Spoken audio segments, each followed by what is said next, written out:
The Greek god of Asclepius plays an important role in antique epigrams on miraculous healings. In these texts, the cured usually trace back their sudden healing back to him or a similar deity. There seems to have been a strong religious popular belief in the special and concrete powers of this god. Among the Greek epigrams on healings, the Iamatika of the Hellenistic poet Posidippus take a special place. On the one hand, this section of the Milan Posidippus constitutes a composed literary sequence of epigrams on miraculous healings. In general, this sequentiality imitates epigraphic practices as we know them from the Iamata from Epidaurus, placed in the spatial context of the local famous Asclepius sanctuary. On the other hand, the Iamatica by Posidippus take a special place in terms of quantity, as we actually don't have many antique epigrams on that subject. This might have something to do with the predominant factual epigraphic practice and the fragmentary tradition of inscriptions like these. Based on Posidippus' Iamatica, today I would like to reflect upon the modes of description in epigrams on miraculous healings traced back to Asclepius, and to compare the Iamatica with epigraphic and other epigrammatic texts. Let us start with the god Asclepius himself and the religious belief in his powers. It appears as though the spatial and social context of Greek epigrams on miraculous healings is in general a sacred field. It's a temenos, a sanctuary, or it's a special place in nature. While Apollo is known as the oldest of the healing gods, his son Asclepius, originally a local Thessalonian hero from Tricca, was from the 5th century BC worshipped as a healing god. The character affinity of Apollo and Asclepius often manifests itself in the way that an older Apollo cult has been integrated into an Asclepius sanctuary. As it's the case in Epidaurus, there's the cult of the Apollo Maleatus has been integrated into the Asclepius sanctuary. The special and attractive point about Asclepius is that he specializes only in healing. This is his only real expertise. In the Iamatica of Posidippus, for instance, only Apollo and Asclepius play a role, whereas the Egyptian healing gods, Serapis and Imhotep, do not play a role at all. This means that in these texts we are obviously presented with an epigrammatic production of a purely Hellenic sacral sphere, although the audience of this poet might have been in Alexandria. Let us first look at a selection of Iamatica epigrams, and let's, for reasons of time, concentrate on a few aspects. We start with epigram AB 97, text 1 on your handout. For a long time, Zoses from Kos suffered from multiple illnesses, line 1 and 3. Out of all of those illnesses, only the holy illness, epilepsy, is explicitly known. The probably topical long 6 years of suffering from these illnesses is opposed to the man's exceedingly fast recovery in only one single night. This implies that Zoses spent the night in the Abaton and had an effective epiphany of Asclepius. The god quickly and effortlessly strips away the long and tedious suffering. Here, in my opinion, we can possibly detect an ironic undertone in the description of the healing. The fact that Zoses is from Kos suggests that his healing sleep is localized at the well-known Asclepieion in Kos. The question arises why it takes the invalid 6 years to go there. Zoses' valuable temple offering, a silver offering cup, proves that he is wealthy.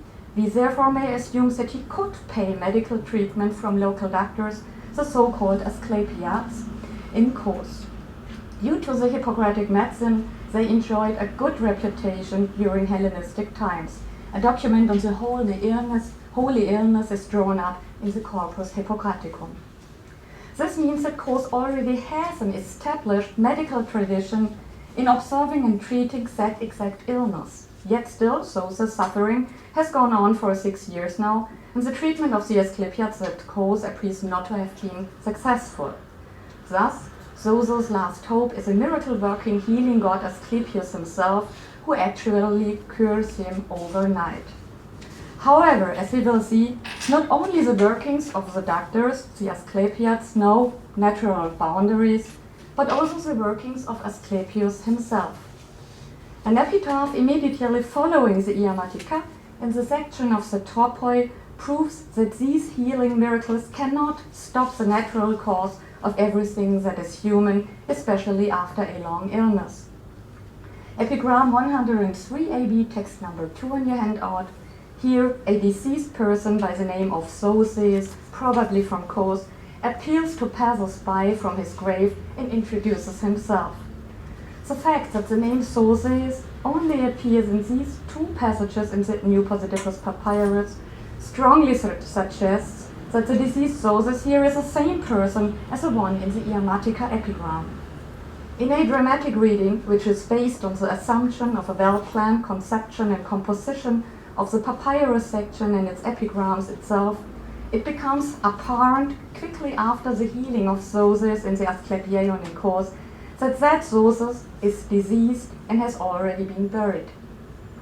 This becomes apparent only 6 epigrams later. In retrospect, this casts an ironic light on Zoses' sudden healing practically overnight, as described in the Iamatica. Also, the alluded program of his name, Zoses, which suggests the etymological idea of being saved, respectively being healthy, is subverted. The ironic scornful appendix to Zoses from the Tropoi and the thus constructed extension of the hermeneutic horizon of Epigram 96 proves that Posidippus distances himself and is skeptical of the healing miracles around Asclepius. Let us now look at a second epigram, AB 100, text number 3. After 25 years of blindness, the 80-year-old Zenon recovers his eyesight due to a healing miracle. However, he passes away 2 days later. The rather unusual juncture ton hesichon hypnon iawein in combination with ede line 1 makes it likely that Zenon had to complete his healing sleep in an Asclepieion, maybe the one in essence. Moreover, the juncture ton hesichon hypnon iawein is not only an implicit allusion to the healing sleep, but also a euphemistic paraphrase for dying. Ironic tension is created throughout the juxtaposition of the speaker and his name Zenon, which etymologically hints at life.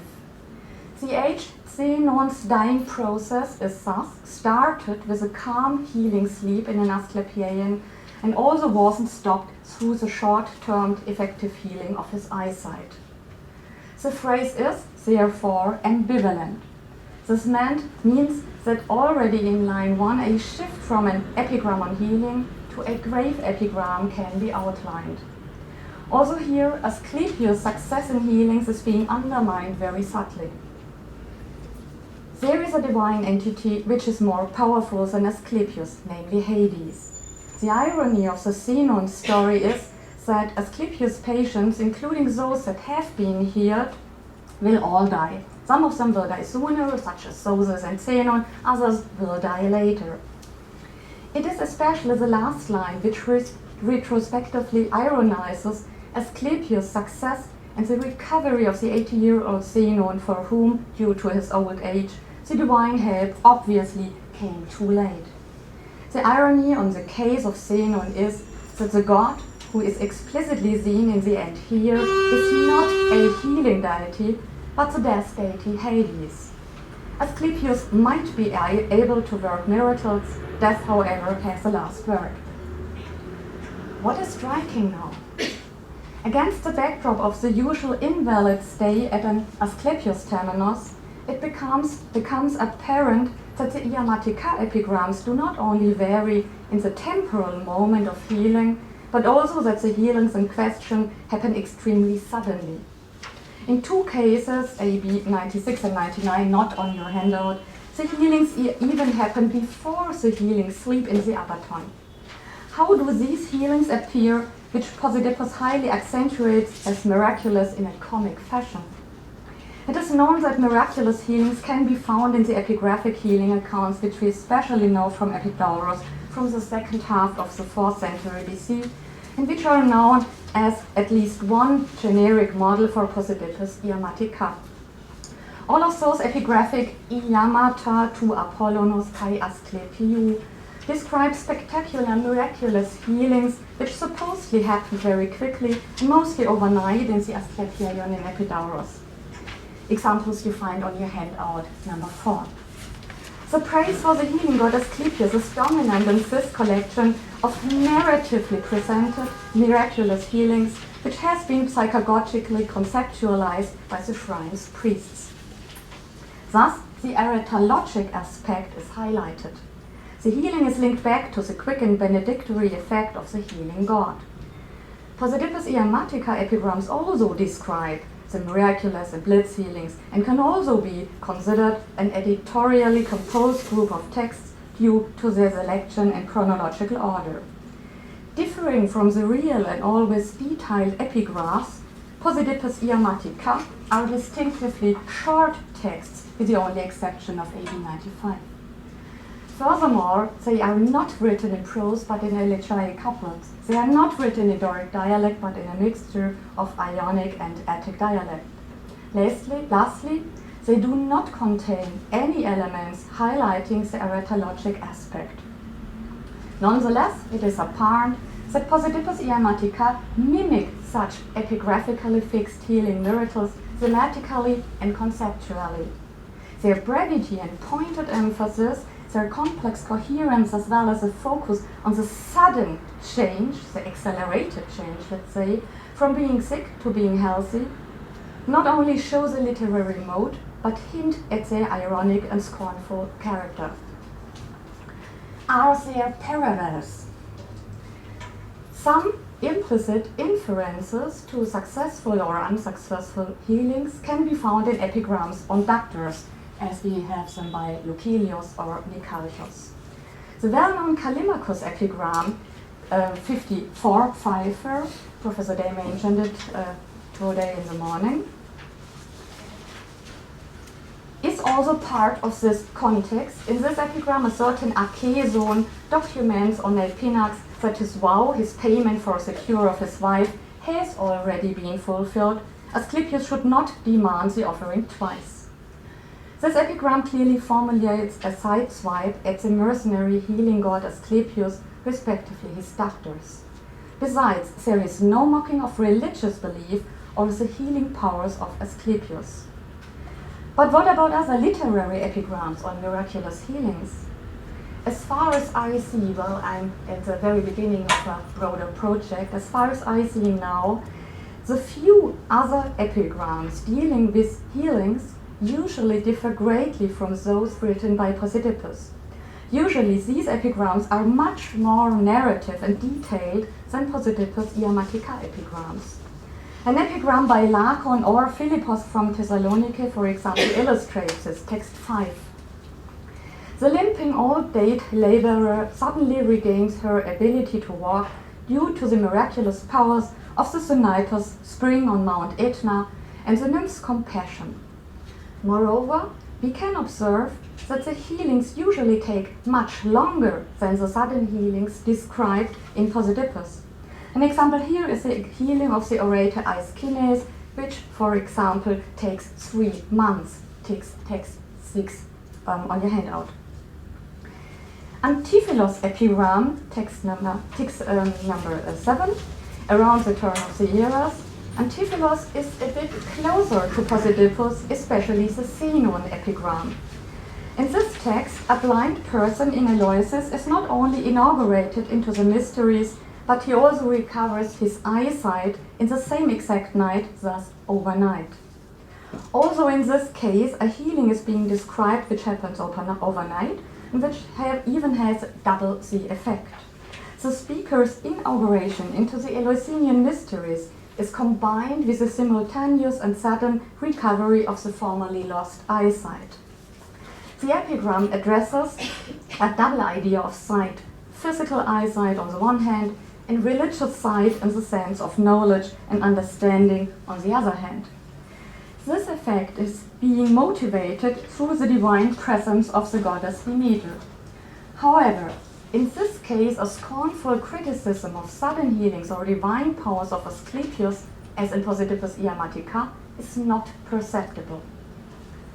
So far, we can hold on the fact that there are prosaic, epigraphic, as well as epigrammatic texts that are related in principle.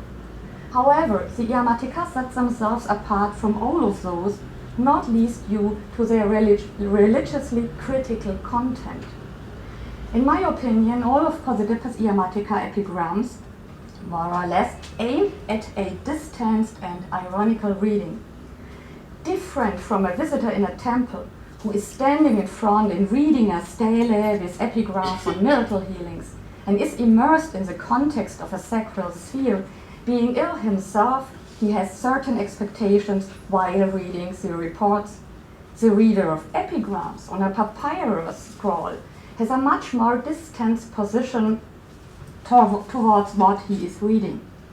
He is outside of the sacral sphere of a temenos, he is not sick himself, he is not approaching a healing god, and is therefore a priori in distance to the healings which he reads.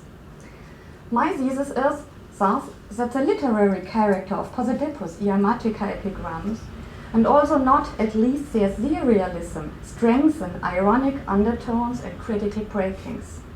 Yet that is not the only thing. The distanced presentation of the Iamatica is not only conditioned through their literary character. I believe my thesis can also be associated with Positivus' Stoic, well, let's not say educational background, but let's say affiliations. Contemporary Hellenistic Stoic philosophers like Zenon and Cleanthes do not speak of the well-being or health of the body, but solely of the well-being and health of the soul.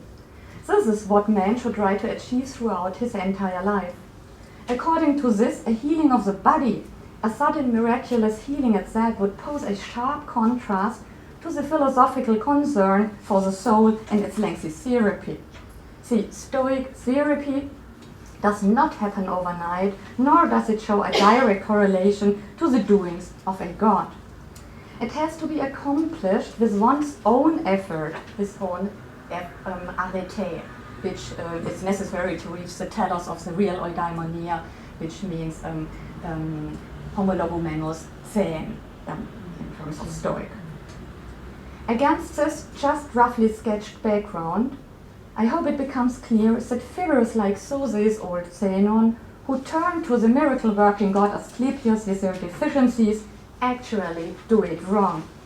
They do not care about how they can deal with their illnesses, but only concentrate on the healing of their body. However, the Stoics consider illnesses of the body to be adiaphora, meaning conventional goods which are neither important nor unimportant, but more or less irrelevant.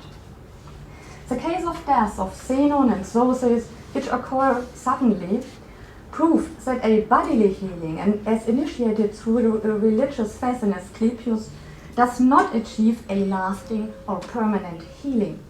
On the contrary, their deaths reduce the healings, which happened right before and are now irrelevant to absurdity. Yet we may assume a philosophically based critique of Asclepius' short-term miracle and blitz healing. However, we may not overrate it, since Positivus became not a philosopher, but a poet. Indeed, there is one epigram in the Iamatica in which the poet Positivus himself seems to speak up. It's AB 101, the closing poem of the Iamatica section, text number 8. Not one of Asclepius' miracle healings, but a hymnus-like stylized plea for wealth and health and the Iamatica section. The connection aspect between this and the other epigrams of the section is the apostrophe to Asclepius. Yet the pleading person is not a patient asking or thanking Asclepius for a healing. The speaker is asking the god for immediate financial wealth, meaning money. And only as a second wish, he is asking for health. This can be understood as a subversive hint that the speaker thinks of Asclepius as able and competent, especially in financial matters. Even though pleas at the end of a hymnus-like stylized texts are common, especially bells and hells are not randomly chosen goods here. The speaker hints at the relativity and even the fragility of these adiaphora in the pretentious phrase of the soaring acropolis of morals, through which doubts of the duration and meaning of these goods become visible. What towers up high, what is hypselos, will perish or fall, which we can see according to positive epigram 21 on the hypsele helike and epigram 53, where a young girl is dying while falling from a high roof, hypselu tegeos. Wells and hells are described as unstable.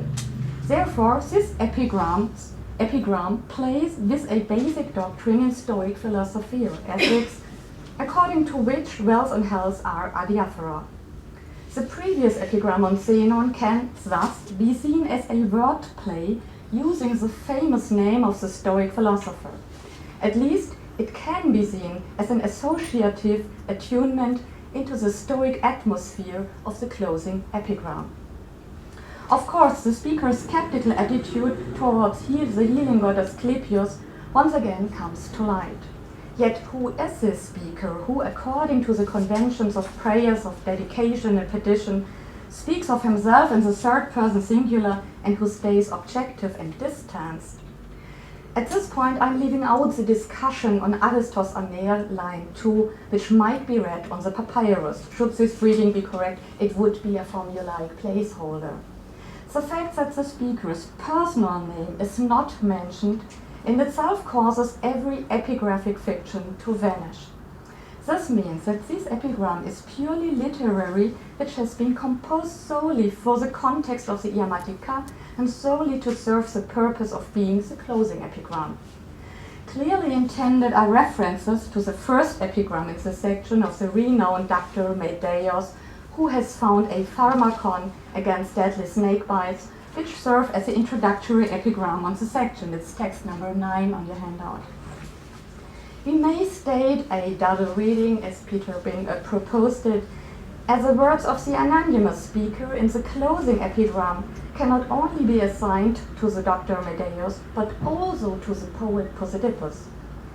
Whereas the anathema, the votive offering of the bronze patient figure, has been emphasized as gnorismata technes, distinctive marks of the medical doctor, in the introductory epigram, line 7. Posidippus' poetic Iammatica epigrams equally can be identified as distinctive marks of his poetry. In the closing epigram, the role of the doctor and the role of the poet converge. We are already familiar with the idea of the poet considering himself a doctor, describing his poems as remedies, pharmaca, from other Hellenistic poets. Callimachus, for example, describes his poetic Sophia as a universal remedy against all illness, epigram 46 Pfeiffer and fragment 178. Another example is Theocritus, who decidedly points out the effect of poetry as that of an exceedingly potent pharmaceutical at the beginning of Aedilion 11. Furthermore, I could name Lucretius in his poem and Nature, and so on. For time reasons, I will only briefly mention that Hellenistic poets are dealing with the Platonic Socrates here, who considered philosophy to be the medicine for the soul and who describes the philosopher as a doctor. By drawing on this idea, the Hellenistic poetae docti, like Callimachus, Theocritus, and also Posidippus, want to replace the philosopher and his beneficial doings. Concluding, in this context, I would like to factor in the heading which could be created by Posidippus into my interpretation. Iammatica are poems dealing with healing or with remedies. This caption is similar to the Iamata to Apollonos kai Asclepio, the epigraphic reports on miracle healings from the Asclepius temples. However, the conceptual deviation from the famous Iamata marks a clearly distanced depiction and not at all an appreciation of religious miraculous happenings. I even assume that Posidippus' Iammatica have a subversive basso continuo in the sense of his epigrams presenting a type of remedy, pharmaca themselves. The epigrams are presented as poetic remedies against popular belief, popular religious belief in miracles, which the Asclepius fashion has sustainably promoted since the 4th century BC in Hellenic contexts. Thanks for your attention.